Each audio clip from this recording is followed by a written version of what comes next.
السلام عليكم ورحمة الله وبركاته. الحمد لله رب العالمين والصلاة والسلام على سيدنا محمد وعلى آله وصحبه أجمعين أما بعد. கண்ணியமானவர்களே, ரமலான் மாதத்தை அடைந்து 20 நோன்புகள் நோட்கக்கூடிய அமல் செய்யக்கூடிய பாக்கியத்தை அல்லாஹ் எம் அனைவருக்கும் தந்திருக்கின்றார். இன்ஷா அல்லாஹ் இன்று மகரிபிலிருந்து 21வது நோன்பை ரமலானுடைய நாளை அடைந்து கடைசி 10 நாம் அடைவதற்கு தயாராக இருக்கின்றோம்.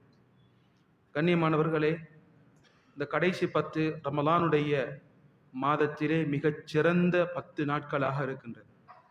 காரணம், இந்த 10 நாட்களில் தான் அல்லாஹு சுப்ஹானஹு வ தஆலா ஒரு இரவை வைத்திருக்கின்றான்.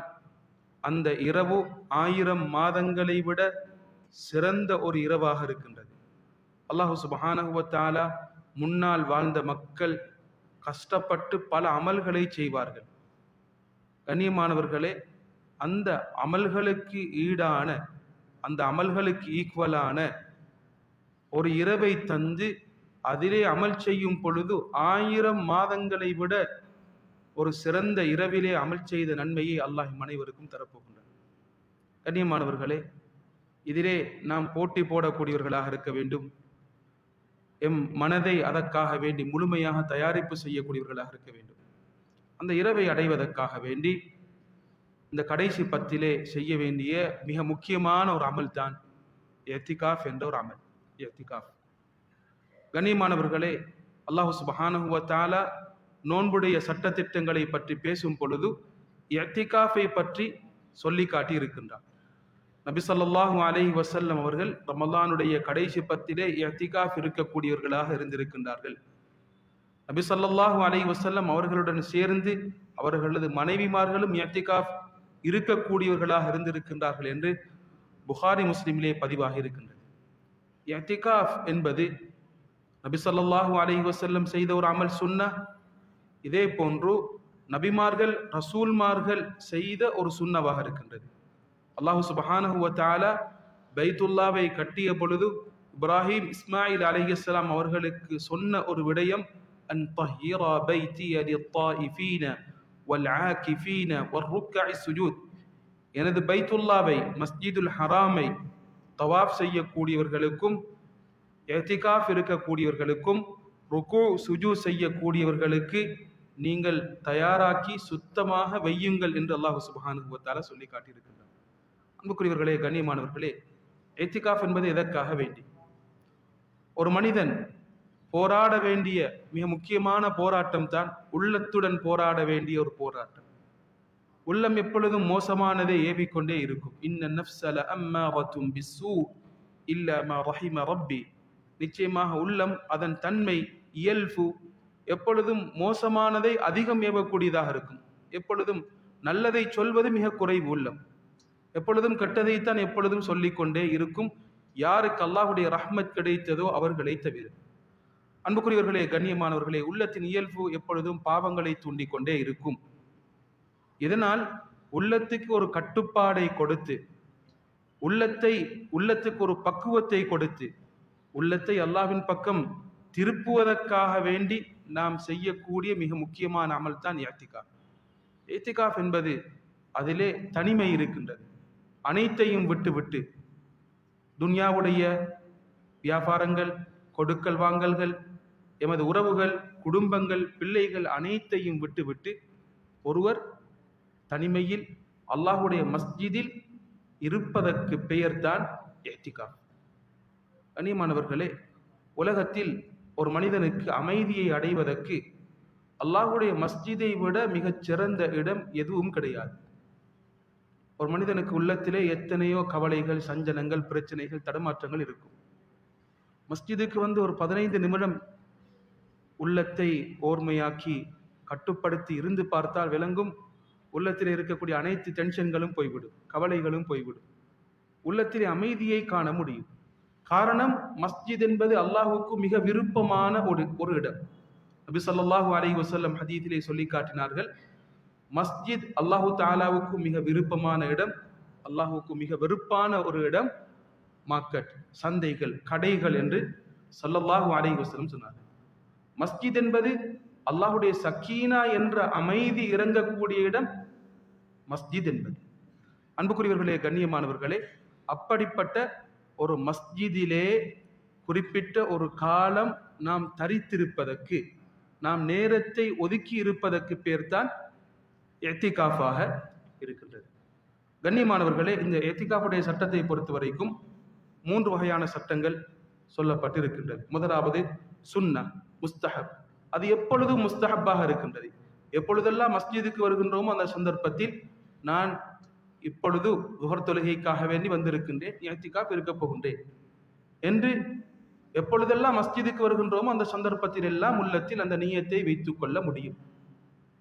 இன்னும் ஒரு கட்டம் வலியுறுத்தப்பட்ட சுன்னா. வலியுறுத்தப்பட்ட சுன்னா ரமதானுடைய கடைசி 10 அதில் விசேஷமாக இரவு பகுதிகளிலே இருப்பது வலியுறுத்தப்பட்ட சுன்னத்தாக இருக்கின்றது. காரணம், லைலத்துல் கத்ரை நாம் தேடித்தான் இந்த 10 நாட்களிலே இஅ்திகாஃப் இருக்கின்றோம். நபி ஸல்லல்லாஹு அலைஹி வஸல்லம் அவர்கள் லைலத்துல் கத்ரை பற்றிய செய்தியை சொல்வதற்காக வேண்டி வந்தார்கள். வந்த பொழுது 2 பேர் சண்டை பிடித்துக் கொண்டார்கள். இதனால் நபி ஸல்லல்லாஹு அலைஹி வஸல்லம் அவர்களுக்கு இந்த லைலத்துல் கத்ர் எப்பொழுது என்ற செய்தி மறக்கடிக்கப்பட்டது.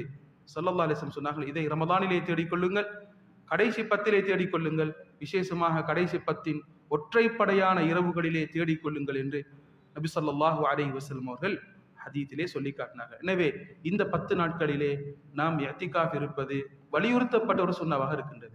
முழுமையாக பகல் இரவு வேலைகள் இருக்கவும் முடியும், அல்லது இரவு வேலைகளில் மாத்திரம் இருக்கவும் முடியும், அல்லது குறிப்பிட்ட ஒரு நேரத்திலே நாம் இரவின் ஒரு பகுதியிலே இருந்து நாம் இந்த இஅ்திகாஃப் என்ற அமலை செய்யவும் முடியும். 3வது சட்டம் சில சந்தர்ப்பங்களிலே கட்டாயமாகும், கடமையாகும். எப்பொழுதென்றால், ஒருவர் நேர்ச்சை வைக்கின்றார், நான் இந்த வருடம் கட்டாயம் இஅ்திகாஃப் 10 நாட்கள் இருப்பேன், அல்லது ஒரு நாள் மஸ்ஜிதுக்கு சென்று நான் இஅ்திகாஃப் இருப்பேன் என்று ஒருவர் தனக்கு கட்டாயமாக நேர்ச்சை வைத்துக் கொண்டால் அந்த இஅ்திகாஃப் கட்டாயமாக இருக்கின்றது. அன்புக்குரியவர்களே, கண்ணியமானவர்களே, இஅ்திகாஃபுக்கு 2 நிபந்தனைகள் இருக்கின்றன. முதலாவது நிபந்தனை, நாம் நியத்தை வைத்துக் கொள்ள வேண்டும். நான் இஅ்திகாஃப் இருக்க போகின்றேன் என்று உள்ளத்தால் நாம் இன்டென்ஷன் நாட வேண்டும். 2வது, மஸ்ஜிதில் இருக்க வேண்டும். மஸ்ஜிதில் இருக்க வேண்டும். அது எவ்வளவு நேரம் என்பது கண்ணியமானவர்களே மிகச் சிறந்தது. நாம் குறிப்பிட்ட ஒரு நாள் அல்லது 2 நாள் அல்லது 10 நாட்கள் என்று நாம் ஒதுக்கி இருப்பது. 1 நிமிடம் அல்லது சில நிமிடங்கள் கூட மஸ்ஜிதில் இருப்பதற்கு இஅ்திகாஃபுடைய நியத்தை வைத்துக் கொள்ள முடியும் என்பதை உலமாக்கள் சொல்லி காட்டி இருக்கின்றார்கள்.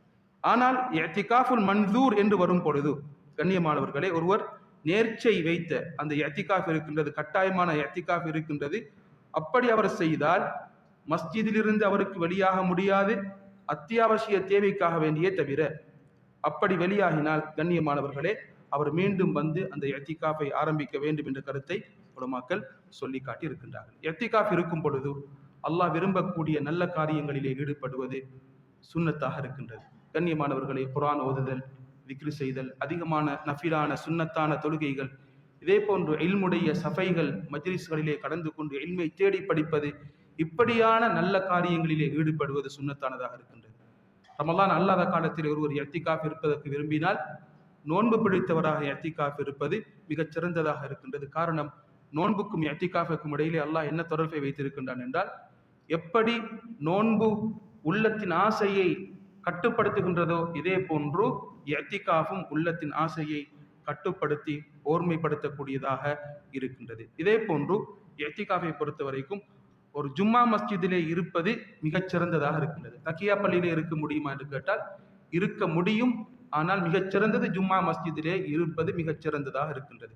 ஆனால் ஒருவர் குறிப்பிட்ட ஒரு மஸ்ஜிதில் இருக்க போகின்றேன் என்று நியத் வைத்து விட்டார், நான் ஜாவத்த மஸ்ஜிதிலே இருக்க போகின்றேன் என்று நியத் வைத்து விட்டால் அப்படி கட்டாயம் இருக்க வேண்டும் என்ற கட்டாயம் கிடையாது. ஆனால் ஒருவர் 3 மஸ்ஜிதுகள், மஸ்ஜிதுல் ஹராம் மக்காவில் இருக்கக்கூடிய மஸ்ஜித், மஸ்ஜிதுல் நபவி அது மதீனாவில் இருக்கக்கூடிய மஸ்ஜித், அல்லது மஸ்ஜிதுல் அக்ஸா, இந்த 3 மஸ்ஜிதுகளில் ஒன்றிலே இஅ்திகாஃப் இருப்பேன் என்று அவர் உள்ளத்திலே நாடிவிட்டால் அந்த இடத்துக்கு சென்று இஅ்திகாஃப் இருப்பது கட்டாயமாக இருக்கின்றது. ஏனைய மஸ்ஜிதுகளிலே நான் இஅ்திகாஃப் இருக்கின்றேன் என்று ஒருவர் நியத் வைத்து விட்டால் அந்த மஸ்ஜிதுக்கு தான் போய் இஅ்திகாஃப் இருக்க வேண்டும் என்ற கட்டாயம் கிடையாது. எல்லா மஸ்ஜிதுகளும் இருக்கலாம். மிகச்சிறந்தது ஜும்மா மஸ்ஜிதிலே இருப்பது. மிக முக்கியமான ஒழுக்கம் கண்ணியமானவர்களே. நாம் இஅ்திகாஃபுக்கு வருகின்றோம் எம்மிடத்தில் பெரியதோர் மாற்றத்தை உண்டாக்குவதற்காக வேண்டி. இந்த சந்தர்ப்பத்திலே நல்ல விஷயத்தை மாத்திரம் நாம் பேச வேண்டும். இது இஅ்திகாஃபுடைய மிக முக்கியமான ஒழுக்கமாக உலமாக்கள் எழுதி இருக்கின்றார்கள். இஅ்திகாஃபுக்கு வந்துவிட்டு அவர் பிசினஸை செய்கின்றார், கொடுக்கல் வாங்கலில் ஈடுபடுகின்றார், வளமையாக செய்வதை போன்று எல்லா காரியத்தையும் அவர் போனூடாக பேசிக்கொண்டே இருக்கின்றார் என்றால் அந்த இஅ்திகாஃபுடைய நோக்கம் நிறைவேற மாட்டாது. அனைத்தை விட்டும் ஒதுங்கி தனிமையில் இருந்து அல்லாஹுடைய நெருக்கத்தை, அல்லாஹுடைய தொடர்பை உண்டாக்குவதுதான் இஅ்திகாஃபுடைய நோக்கமாக இருக்கின்றது. அதனால் ஆகுமான பேச்சை கூட குறைத்து அல்லாஹ் விரும்பக்கூடிய இபாதத்திலே ஈடுபடுவதுதான் இஅ்திகாஃபுடைய மிக முக்கியமான ஒரு நோக்கமாக இருக்கின்றது. கண்ணியமானவர்களே, இஅ்திகாஃபுடைய சந்தர்ப்பத்திலே ஒருவர் தனது மனைவியுடன் உறவிலே ஈடுபட்டு விட்டால் அந்த இஅ்திகாஃப் பாழாகி போய்விடும். இதே போன்று அவருக்கு இஸ்லாத்தை விட்டு வெளியாகிவிட்டார், புத்தி போய்விட்டது, பைத்தியம் ஏற்பட்டு விட்டது, இப்படிப்பட்ட காரணங்கள் மூலமாக அவரது இஅ்திகாஃப் வீணாகி போய்விடும் என்ற கருத்தை உலமாக்கள் சொல்லி காட்டி இருக்கின்றார்கள். எனவே கண்ணியமானவர்களே, முக்கியமான நாட்களிலே நாம் இருந்து கொண்டிருக்கின்றோம். 20 நோன்புகள் எம்மை விட்டும் கடந்து போகின்றது. என் மனதிலே வைத்து நாம் அனைவரும் கட்டாயம் முஹாசபா செய்ய வேண்டும். நான் இந்த ரமலானை எப்படி பயன்படுத்தி இருக்கின்றேன், எவ்வளவு மாற்றம் என்னிடத்தில் வந்திருக்கின்றது, எந்த அளவுக்கு அதிகமாக குர்ஆனை ஓதி இருக்கின்றேன் என்று யோசித்து எம்மிடத்தில் இருந்த குறைபாடுகளை நிவர்த்தி செய்து நல்ல ஒரு நிலைமையை அடைவதற்கு சந்தர்ப்பமாக இந்த கடைசி 10 நாம் பயன்படுத்திக் கொள்வோம். அல்லாஹ் சுப்ஹானஹு வ தஆலா இந்த கடைசி 10 அடைந்து பல நல்ல அமல்களை செய்யக்கூடிய பாக்கியத்தை எம் அனைவருக்கும் தந்தருள்வானாக. வாஹிரு தஅவானா அல்ஹம்துலில்லாஹி ரப்பில் ஆலமீன். வஸ்ஸலாமு அலைக்கும் வரஹ்மத்துல்லாஹி வபரகாத்துஹு.